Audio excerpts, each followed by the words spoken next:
Good morning. I think my mic here is doing the most. Good morning. We have most of the mics here. Sorry, folks. Shut one of these mics off. Can you hear me? Hello. My name is Corey McCarthy. I think there's a ton of feedback happening. Sorry, we're going to try to correct that error.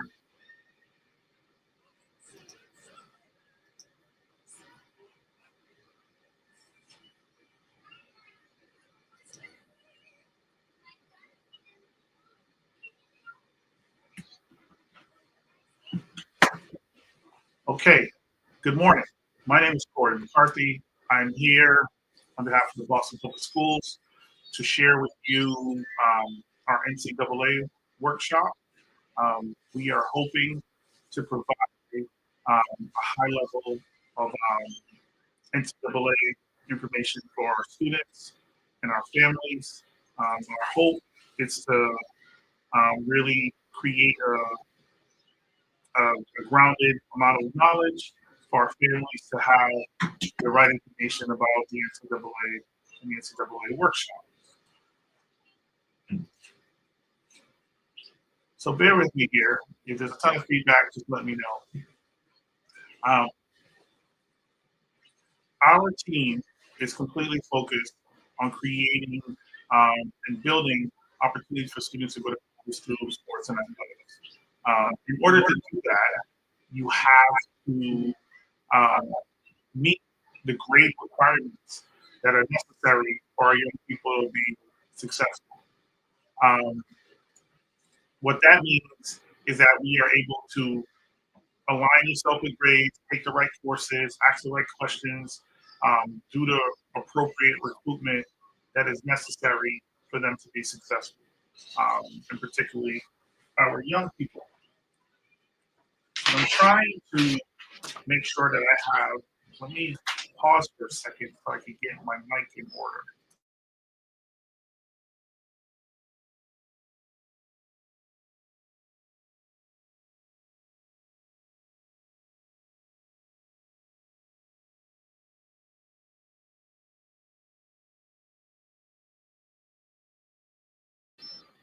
I think I'm getting better feedback now.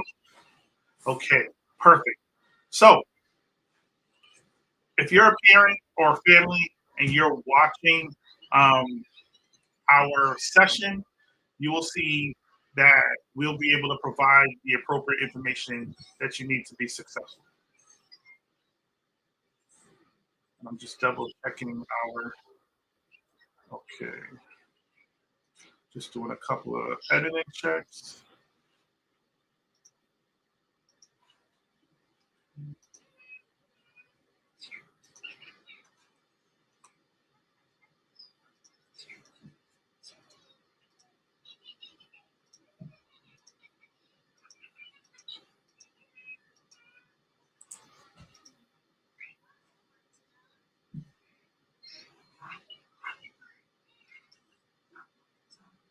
Hello, good, good, good. Sorry for the technical difficulty here. All right, this is perfect. We are still good to go. We had some feedback issues for a quick second. Okay. One more thing I just really want to check. Check it. Okay, perfect. All right, so let's begin. Sorry for the technical difficulties. This is our NCAA Eligibility and College Recruiting Workshop, brought to you by the Boston Public Schools. Here's the recruiting reality, right? Only 2% of our young people are able to compete at Division I, right? And we have to have the reality, or not just Division I, but college in general. But the reality is there are multiple pathways for you to get there, whether it's Division I, Division I, 2, or 3, NAIA, JUCO, junior college. You know, you also, if you have high academic standards or you have high grade point average, you could also get grants and eligibility, scholarship eligibility opportunities. But the key piece for the families that I want folks to hear is that you have 100% have to choose the right school. You 100% have to choose the right school. But you have to do the pre-work. And this is the conversation that we're going to have about the pre-work. If you're a family, you have to look at the appropriate checklist, right? If you're a parent and you're watching, you have to have this checklist be on point. One, you have to look at your academic progress, and we're going to help you with that. We're going to tell you what that looks like. Two, you have to register with the NCAA Eligibility Center. We can help you with that. I'll give you the links. We'll share out with the families who fully registered. We'll share out the slide deck. You also have to have a highlight film. Highlight films are important. They're not too long, right? Don't send if you're a football player, don't send it of you warming up. If you're a basketball player, no one wants to see you shooting free throws and warming up in the layup line. We want direct and very clear film. Also, research your pathways, contact college coaches, and then we have multiple workshops that we're able to support families with. So that's your path. If you're in Boston, here's the thing for you to do. Immediately when you go to school on Monday, you go to your counselor or your school counselor, your athletic director, and you literally say to them, "Hey, how can I get my NCAA how do I fill out the NCAA eligibility? How do I get my NCAA number? What are the courses that are approved by the NCAA? And then can we have a meeting with my mom or my dad about sports so that you could be college and career ready to be successful?" So those pieces are important. Talk to your school counselors. Make sure that your schools have classes that the NCAA accepts. The NCAA, if you have a new course in your school, the school must send those courses to the NCAA for approval, right? So you have to make sure that you have to make sure that the school does due diligence with that. Have a goal, right? No matter what, playing in college is a privilege. Playing on the next level is a privilege. Like literally, it doesn't matter what level you play on. The difference between Division III and Division II and I is that Division III doesn't have athletic money. Doesn't mean that it doesn't have grant money. It doesn't mean that it doesn't have funding, right? There's no real difference. And honestly, a lot of our Division III schools could beat a lot of D2s. Sometimes D1, like back in a few years ago, UMass Boston beat Holy Cross in a basketball game. Let's just jump into some athletics really quick. In the division, on the Division III level, you get your GPA together. You have a high GPA, and it's oftentimes you're eligible for merit-based scholarships. I just mentioned that. Merit-based scholarships. Sometimes it's the merit scholarship. Sometimes it's the presidential. Division III schools do not have athletic scholarships, but they can really help you through the merit process, financial aid, and there's some work study opportunities. And those schools can include a lot of the state schools, a lot of private schools as well. UMass Boston, for example, has approximately, I think they have like 14,000 kids, which is the size of a Division I school, but they do not provide athletic scholarships. All of their funds are related to GPA or eligibility or getting scholarship, but it's not an athletic department where they give you money for sports. That does not happen. Transitioning here. Sorry, you all. Need to change. All right. Sorry about that. Still get some technical stuff. Division II athletics. You need a minimum 2.2 core GPA and 16 courses passed. We'll talk about the courses in a second. An SAT and ACT score that matches your clearinghouse-based GPA. The SAT and ACT doesn't matter as much anymore. That's just a matter of preference. I wanted to highlight that. But if you want to play football on a Division II level, there's 36 full and partial scholarships. Those scholarships could be split up, right? If you want to play Division II basketball, there are 10 scholarships, which could be split, right? They could be broken up. These standards are like the minimum to be eligible for NCAA, so don't settle for that 2.2. Make sure that your personal standards are a lot higher, right? Make sure you have higher standards. So Division III, you have your GPA. Division II, your minimum is your 2.2, right? And Division I AA, which we don't talk about enough, if you're a football person, right? You have there's 10 courses that have to be completed by your senior year. That is no longer the case, right? I just want to highlight that minimum completed by senior year, that's no longer the case. It's applicable to all the other sports. Women's soccer in D2, these same Division II regulations will be applicable to that.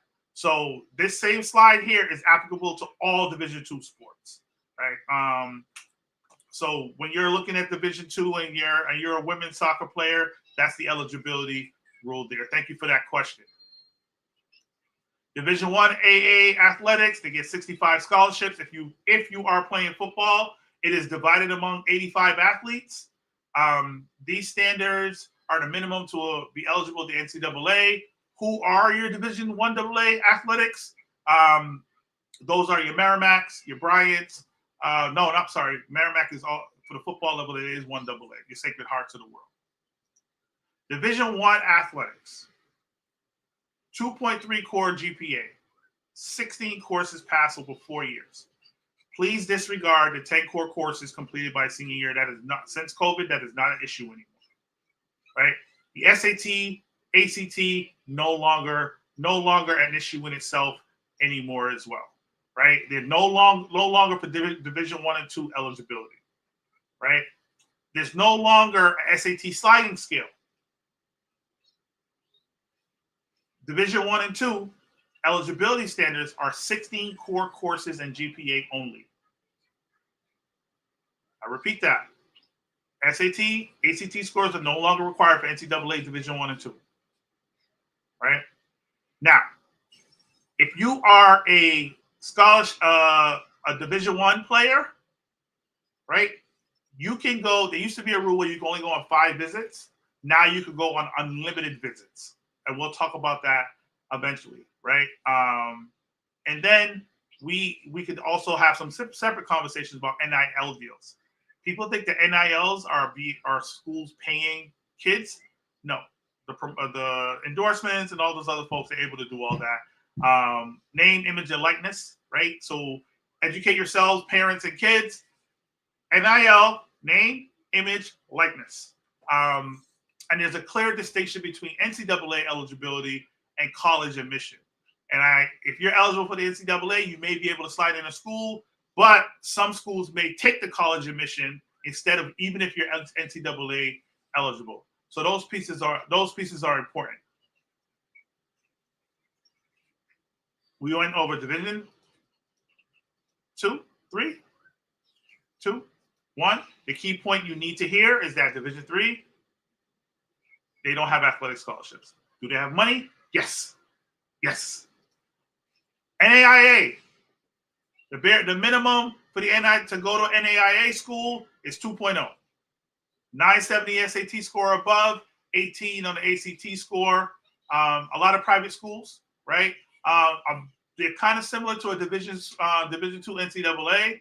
The only NAIA school in Massachusetts is Fisher College, but they are 241 schools across the country. So NAIA is a nice opportunity. Oftentimes they're a small school. You can play tons of sports there. I recommend that you explore your NAIA schools. Junior colleges. Junior colleges are 2-year schools that offer opportunities for athletes to raise their GPA or have NCAA standards. Once you're in a junior college, there is an expectation that you maintain a certain standard 2.0 GPA. I think what is changing now, and the rules are still kind of blurred, is that you could actually play 2 junior college years and then go and play 4 years at a 4-year school, right? The lines there are still blurred. But some junior colleges offer housing and scholarships. So it's not all bad if you're trying to get your eligibility together, right? It's not all bad, right? A lot of people look down on junior college, but sometimes if you're just not mature enough, if you're just not that athlete, and you're trying to like get an opportunity, oftentimes the junior college coaches work harder than anybody else. They're on you every day because there's a lot more to lose. So, but my thing with the junior college, you choose the right coach, the right program, and as a parent, you ask about their commitment level. And if they're committed to the students the way that they say they are, you will. That is the place for you. Prep schools. Prep schools act as a they tend to act as the fifth year of high school, but they do not count towards a student athlete's college eligibility. Let me answer this question. Are there JUCOs in Massachusetts? A lot. Mass Bay, Massasoit, Bunker Hill.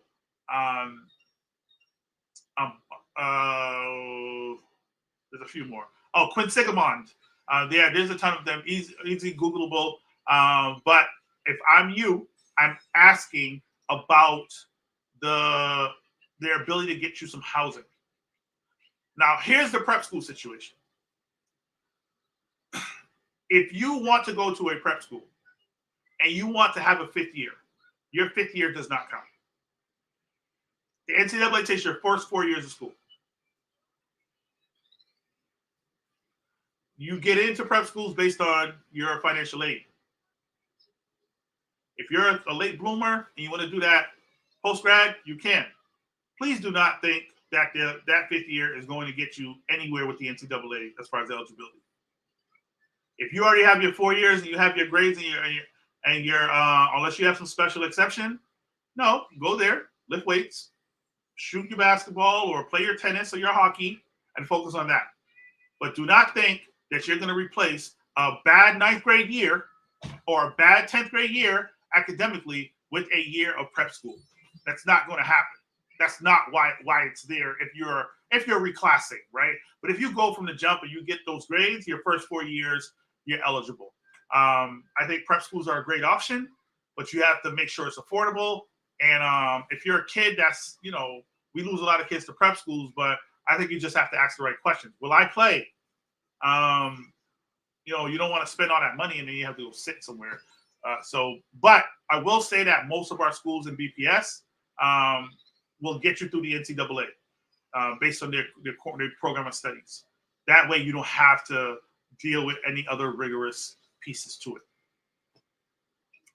Here's the recommended timeline. Ninth grade, take all of this and go 1 year down. This is recommended.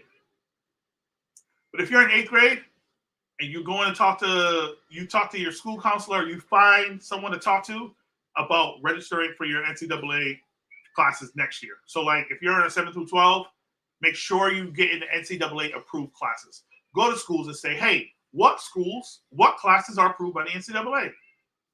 That's a fair question. So you can take them, because we've had kids lose out because they're taking the wrong course, or the NCAA doesn't accept the course. Register with the NCAA clearinghouse. Although Division 1 and 2, they're not taking the SAT, ACT. Make sure you do that though, just in case you're not playing Division 1 and 2. Now here's the thing: in 11th grade, ask your school counselor or whoever does that college process for you to upload your official transcript to the NCAA Eligibility Center at the end of the year. That way you're uploaded and all set. In 12th grade, make sure that your clearinghouse checklist is complete. If it's not complete, they're not going to take you, right? And then here's the thing that jams kids up. I'm giving you all, I've seen this, it's happened. You have to upload your final official transcript and proof of graduation to the NCAA Center. 100% has to happen. People look at kids and think, wow, they're going to go to college and going to do great things. But these are the things that stop kids more often than they do help kids be successful. So utilize the timeline. Now let's talk about core courses. we talked about those 16 courses. You need 4 years of English, 3 or more years of math, 3 or more years of physical science or social science, physical sciences, natural sciences, 3 or more of social sciences, 2 or 3 years of foreign languages, a religion, a gym, or philosophy course. Here's the thing you need to hear. A gym class is not going to get you through the NCAA. Neither will an elective or a health class. And if it is a class that is not atypical of that, you must have the school get it approved through the NCAA. Now, people will not, I'm Boston Public Schools. People will not Boston Public Schools, but the traditional Boston Public Schools student who gets 4 years of English, 4 years of math, and all these other pieces, you can get up to 19. You only need 60. But in your typical BPS school, you could get up to 19, which is crazy for all the knock on public schools, right? And if you're in a charter school, ask the questions. A lot of these pop-up charter schools happen, and then people are like, "Oh, I took English, I took math, I took geography, but did your school, which is less than 10 years old, did your school get these courses approved in the NCAA? Because if they haven't, guess what? The NCAA is like, nah, you're not taking them. You're not college eligible. I don't want parents to find this out last minute, right? You make sure you hold schools and yourselves accountable to taking the accurate courses. 4 years of English, 3 or more of math, 3 or more of science, 3 or more of social sciences, history, 3 or more foreign language, 2 or more foreign language. But we're going to give you a huge tip in the next slide. Oh, not this one. I just mentioned this. 16 or more. 4 years of English. 3 years of math. 2 years of 2 or more. 1 additional year of English and math and science to get you 10 out of 16. If you do the social sciences, you get to 12. But then you could pick from these 2 to get to the 16. But your average BPS student could go through your typical program of studies and end up with 19. Here's why 19, you need 16. But here is why 19 is more important. Here's your typical schedule. This is what you want if you're a parent and you're a student. By the end of 10th grade, you need at least 2 English, a geometry, a chemistry. By 12th grade, this is all the things you need. This is how you can get to 19. Right here. But you need 16. But I'm going to tell you in a second why 19 is more important. All right? Aim for 19. If you get 16, cool. But in 9th grade, you better get that English, that math, that bio, or whatever requirement for science, that history, that Spanish. You get to that 5 at the end of 9th grade, you're cooking.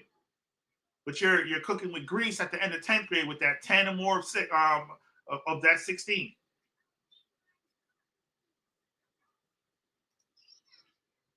Because you have, and here's another critical tip.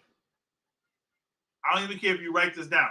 The NCAA could give a damn about B minuses or B or pluses. All they see is a B. All they see is an A. All they see is a B. All they see is a C. They don't care about the B minus, the A plus. All they see is those numbers because it helps with the calculation. A is a 4, a B is a 3, a C is a 2, a D is a 1. That's how you calculate GPA. That's how the NCAA calculates GPAs. So between 70 and 79, all they're seeing is a C. Well, I got a C plus. Doesn't matter. They don't care. So if you want to get through the NCAA clearinghouse, you could definitely make sure you pay attention to that piece. Here's a grid. Shout out to my guy, Greg Bluestein for helping me with this grid. This is the most important slide on this presentation. This is the reason we want this presentation. If you take, remember I said you need 16. If you get to 19, this is a 19 grid. This individual got a D in bio, got a D in sociology. Got a C in sociology, got an F in Spanish. They have the 16 here. 4 years in English, right? 4 years of math, all in degree. 1, 2, 3, 4, 5, 6, 7, 8, 9, 10, 11, 12, boom, right? 13, 14, 15, 16. The reason why the 19 is important, I need you to hear me. If I have those 3 extra courses, I could take this bio and substitute it for this Spanish class. Sorry, this Spanish class. You could substitute your 3 lowest grades for other courses that you did well in. So if I already, for example, if I have this D in bio and I have this A in Spanish, I could substitute that out for this bio. You could substitute, so that's why 19 is important. If you just have 16, you can't substitute anything. But you can take the 3 extra courses and substitute them out. So I'm subbing out this F in Spanish. My 2-year-old is active here. I can substitute this F in Spanish, right, for a world history grade. I can substitute this sociology grade, substitute that out for one of the science grades here. As long as I could take my top 16 classes. That is so critical. That's why you need the 19 and not the 16. This is just on NCAA. On SAT. Let's talk about recruiting really quick. Obviously, poor grades and attendance. No one wants to recruit anybody who doesn't come to school. If you don't go to school, you don't go to practice. If you don't get the grades in high school, you can't perform in college. If a coach asks you who you are as a player, it has to reflect who you are as a person. You always have to be ready. They don't just recruit you, they recruit your family. So if your family's doing the most, if you're a parent that's doing the most on the sidelines and acting up, I can't help you. I'm not recruiting all that. When you talk bad first impression, firm handshake, kids, there's been coaches who said that, well, you know what, this kid walked lazy. This kid didn't look like, those are real things. Parental red flags. Coaches ask about parents. They don't want to see you acting up. They don't want to see you with a highlight tape and all kinds of foul language, and the N-word is in your music, or your highlight music. Nobody wants to hear that. They're not recruiting that. Don't get me wrong. There's coaches with no standards who would just take anybody as long as they're, the best athlete. And you got to be real. Look at the film. Look at who's recruiting at the other schools that you want to go to. That piece is important. All right. I'm going to pause for a quick second because I want to make sure that folks could ask the appropriate questions that they need. If you have any questions, ask them now, because we're going to transition into some of the NCAA direct guide interpretations. Give you guys a second for that.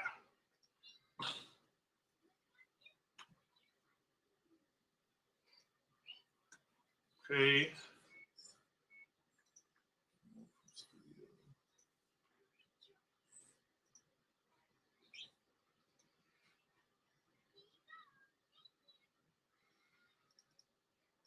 Okay. All right. And here we go.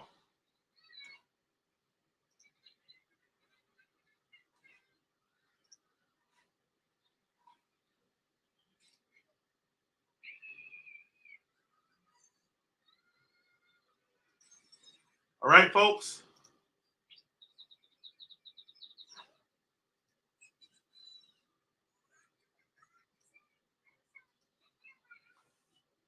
Try to zoom in here a little bit.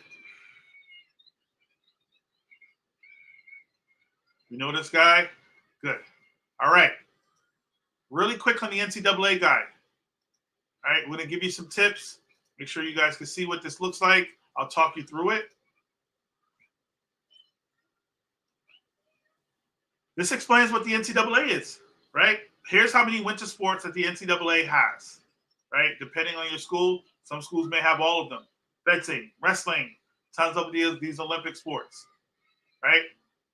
Some of our 3 divisions.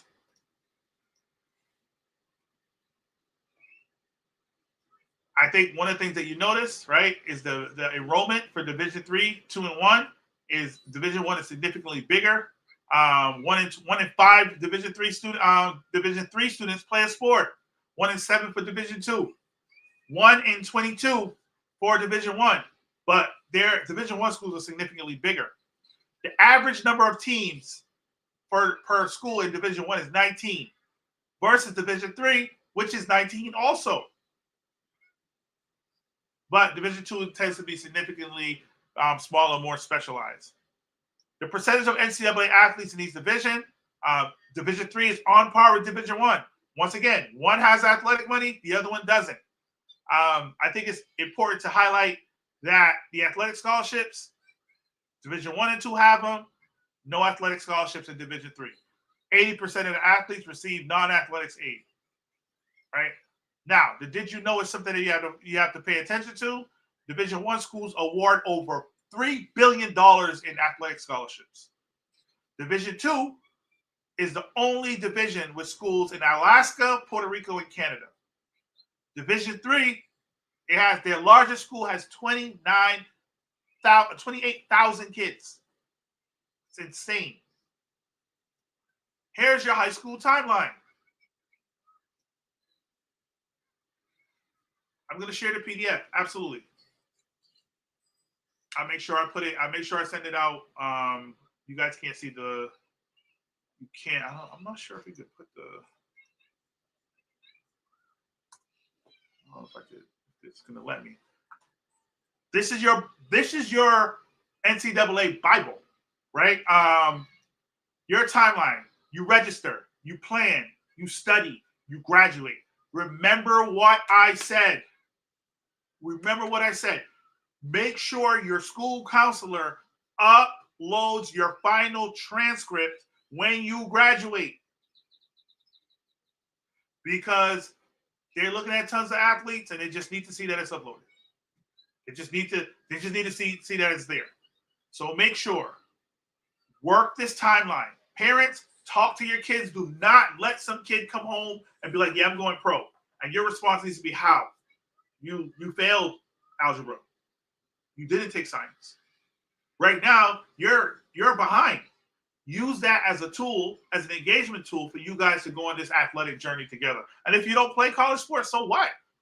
You find yourself with an athlete who goes to school more, who is connected to the school, who understands team communications and social skills. That's what sports does. The highest performing students in the Boston Public Schools are the athletes. They come to school. They go to college. They tend to have better grades. They pay attention more. It's more in line. They're more connected. Your registration checklist. That is critical, right? If you're trying to play Division 3, you want to make sure that you have your permanent residence in the U.S. You have to have a profile together. You have to get to the NCAA Eligibility Center, and that's found at eligibilitycenter.org. Make sure you do that. And I'm not going to go through the whole thing with you all. I'm trying to give you all the critical pieces. Your essentials. Listen, do not have a bogus email. Check your email all the time. If you have an email, you go through your email if you're a kid, adults, as me, I go through my email all the time. I'm attached to it. But you got to go through your email at least once a day. You never know who's sending you opportunities or when things have changed. You have a valid email. You make sure that you have your sports participation history ready. Boom. I mentioned this earlier. NCAA approved courses. What is a core course? English, math, science, social science, world history, comparative religion, philosophy. If you could actually go and look online to see if your school has courses that are eligible for the NCAA. You could Google that. You could just put in your high school code and then put in the state, put in the city, and then you could find that out. And if they're not, hold them accountable. And if it's one of our schools at BPS, hold us accountable. I'll make the call on Monday. Hey, we need to get this course approved. That's important. All right. Here's how you get some of your courses. You could get credit for dual enrollment. Courses taken before high school, you can, right? It's circumstantial if the courses are approved.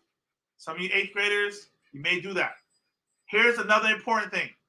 Courses taken after high school, right? A course taken after high school graduation may be used towards your initial eligibility certification. But for Division I, only core courses completed in the first and 4 consecutive academic years, I've said that before, from your initial start of 9th grade will be used. Only your first 4 years. Division I does not care. For Division II, you may be able to use a number of courses you completed after graduation. So in the summer or before enrolling full-time. Those critical little pieces are important. Your transcript, I already mentioned that.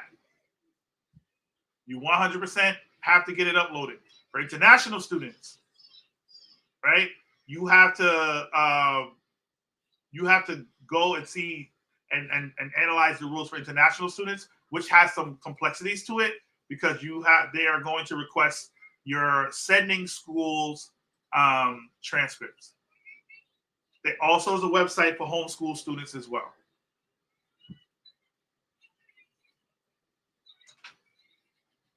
Grade point average. We went through that. We talked about how the NCAA, they do not care about A minuses, B minuses, C minuses, A plus, B plus. They're just looking at the quality points. A4, B3, C2, D1. See you later. Students with disabilities. Education impacting disabilities. Here's the thing that you have to hear. This is not a situation. When you get to college, you have to bring the student, not the parent, has to walk the IEP into the college. Parents cannot do that for students, right? Some of your education impacting disabilities, you may be be hard of hearing or deaf. You may be on the spectrum. You have a medical condition, a mental health condition. Leave that, mama. Leave that, honey. Right? If you have a documented education impacted disability, you may get a medical accommodation. That's important. I talked about the academic standards for Division I. Very clear, very succinct, right? Look at your schedule. If you want to play D1, this is how you get to the 16. But I recommended that 19. English, math, science, social science. Boom. English, math, science, social science. Boom. Division II. English, math, science. Right? They require 16 as well. On this PDF, there's also a Division II worksheet. You have to pay attention. International students.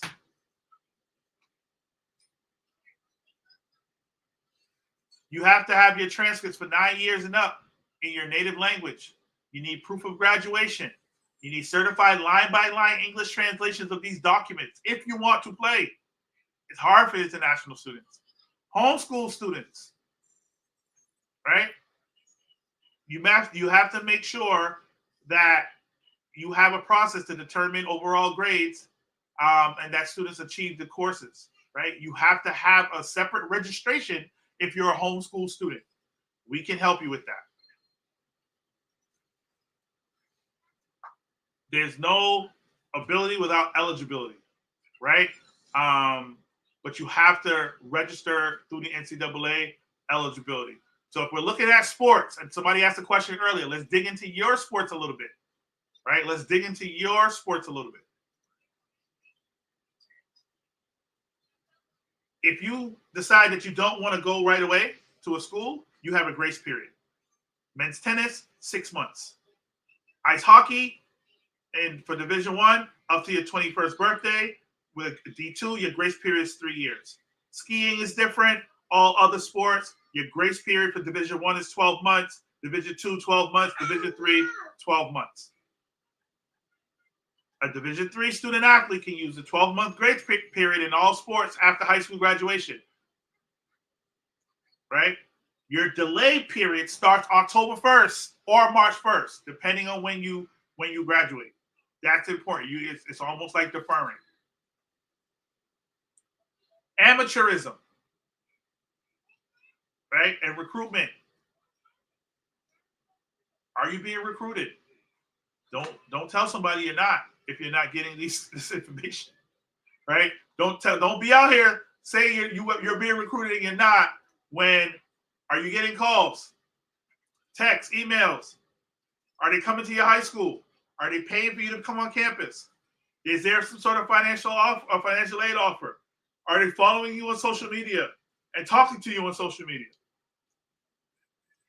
You're not being recruited until somebody talks to your parent. Facts. Now, what is your best practice? This is your best practice, right? Discuss your goals. Register the NCAA. Research your school. Have your NCAA ID. Tell your parents to take you on an unofficial visit.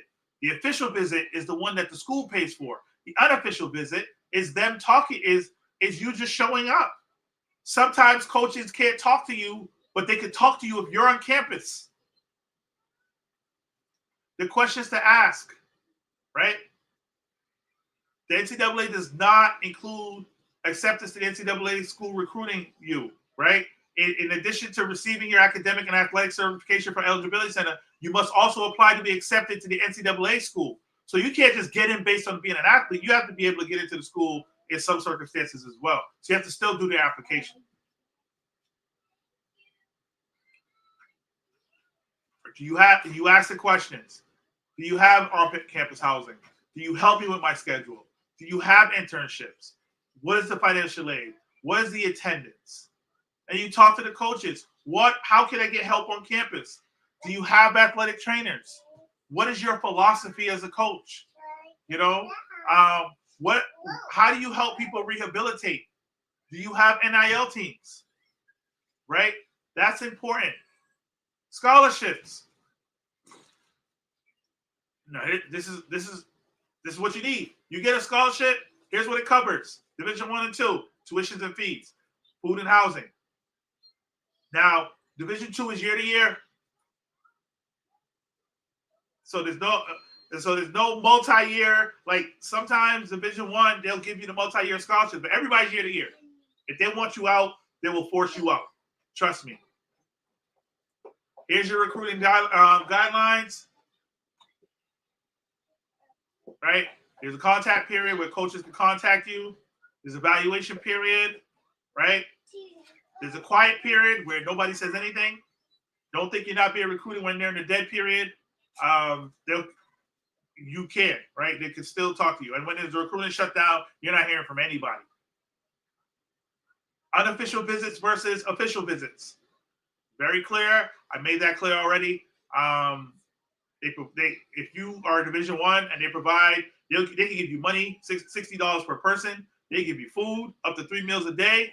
They can give you transportation. Division III can do the same thing. They can actually give you bring 4 family members, you get all $40. You get 3 meals a day. You get lodging. That's an official visit. An unofficial visit, you're on your own. No complimentary meals. Division III, you can get a complimentary meal though. And then finally, you look at the terms for success, right? The most important terms found in this PDF, this resource guide, contact period, core courses, all these things I mentioned. A preferred walk-on. A preferred status means that a college coach wants you on the team, but doesn't have scholarship money for you, right? So if you're not getting recruited and you want to talk to colleges, you say to them like, "Hey, I could be a preferred walk-on. You know, I can do those things." Verbal commitment. When you verbally agree to play sports for a college, before you sign or you are eligible to sign any athletic aid agreement, the commitment is not binding. I can commit. My daughter's too. She can commit to Harvard right now. Don't mean she's going to Harvard, right? So just be very careful with that. But you want to really celebrate the value of going to college and being an athlete. You actually, as a parent, if you're still on here, I don't thank you guys for joining us, but here's the thing that is amazing, right? They have a time management, what you should expect, right? You need 168 hours total, right? They want you to spend 15.5 hours at the Division III level socializing, 40 hours on academics, which is the most out of all three. They recommend 28 hours in athletics in your sports, weightlifting, sleep, job, extracurriculars. I mean, it's down to a science. And honestly, this works. Start practicing in high school, right? Start doing all those pieces. The percentage of student athletes who say they spend as much time on athletics during the offseason as they do in the competitive season, 67, 43, 47. Yes, the Division III folks, they be getting jobs and all that stuff. So what takes up most of your time? Sure, all this stuff. Participation, boom. Division III athlete, note that their athletic experience did not hinder their academics because you tend to have balance. When you play Division I and II, it's a business. They kind of own you. You got to get up in the morning, 5:30 practice, go to class. Then you have a study hall. Then you have lunch together. Then you work out. You practice again. You study hall. You go home. You repeat. I mentioned NIL earlier. Those pieces are important. Transfer students. Thinking about going pro, huh? All right, let's talk about that really quick. Really quick. There are 478,451 high school student athletes. Obviously, it translates to the average of 38,000 NCAA athletes. Only 444 of them get drafted. That's 8% to the NCAA, high school to NCAA. The percentage going to major or professional, 5.1. It's lower in men's basketball, lower in women's basketball, lower in women's soccer, lowest in softball.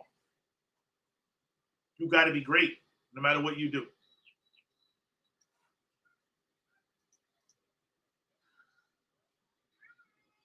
The bottom line, y'all, you have to use your tools and ask the right questions of your schools. You have to have the reality conversation with your student if it's too late.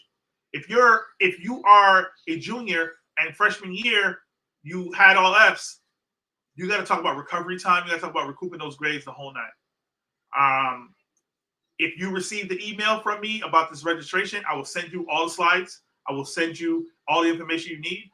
If you need me to talk to a BPS school counselor or a school about your eligibility, I won't lie to you, right? If you need me to talk to your kid about that, I won't lie to you. If your kid's good enough, I will know. If they're not, I'll tell you what they need to work on. If they don't have a chance, that is the reality. Sports is a privilege. It's not a right. And honestly, everything that they work on the sport, they should be working on as a human. So you got to push those things. So if your son or daughter comes home and sleeps, and because they think they got it made because college coaches are calling them, college coaches will drop you the second they find out you're not eligible. Trust me. I had some kids that were recruited. Hey, I got 5 state championships. I've been through the gauntlet with college coaches. And they've dropped some of my kids who were not eligible, who ended up going to other places because they were. But they will drop you. But when they're recruiting you and you're eligible, listen, I had a, and I'll leave with this. I had a school recruiting my son because they wanted to recruit my player. Meaning that my son had a flag football game. At the time, he was like 8. And the college wanted to recruit one of my players, and the college coach came to my son's flag football game. Big business, $3 billion. Any questions? Feel free to reach out. We try to have one or two of these every year. We appreciate you. My email is cmccarthy2@bostonpublicschools.org. If you're a non-BPS person and you want the information, make sure you contact me. cmccarthy2@bostonpublicschools.org. Thank you for joining us. See you in the next session. Yes, honey.